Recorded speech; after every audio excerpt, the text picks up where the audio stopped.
Hi, and welcome to section on unit and integration testing. In this video, we will speak about panic functionality in Rust. Specifically, we will cover creating a library for tests, running tests, and making a test fail. So first of all, open up your terminal and go to Rust folder. We will create a library to test new tests.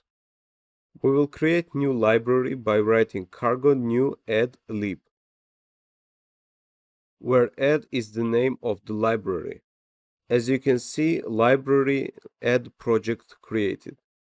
Now let's go to the project folder by writing sd add, and now we can run our code. Now let's see how the project library looks like. These are some necessary files for the library, and in the source file folder we have the lib.rs file, which is the main file for the main tests. Now let's open this file in the text editor. Let's open up Sublime, and here let's open up the file.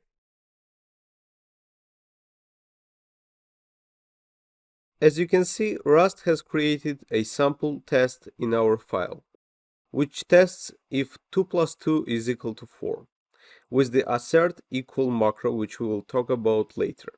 So this test will work. Now let's see how we can run the test.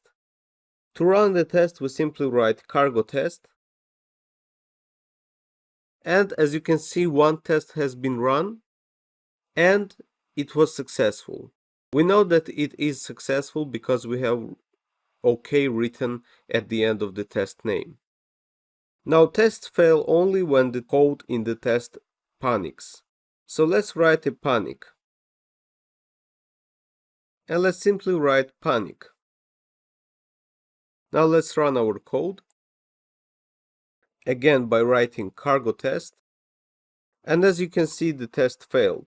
This is because the code in the test panicked. This is how simply tests work in Rust programming language.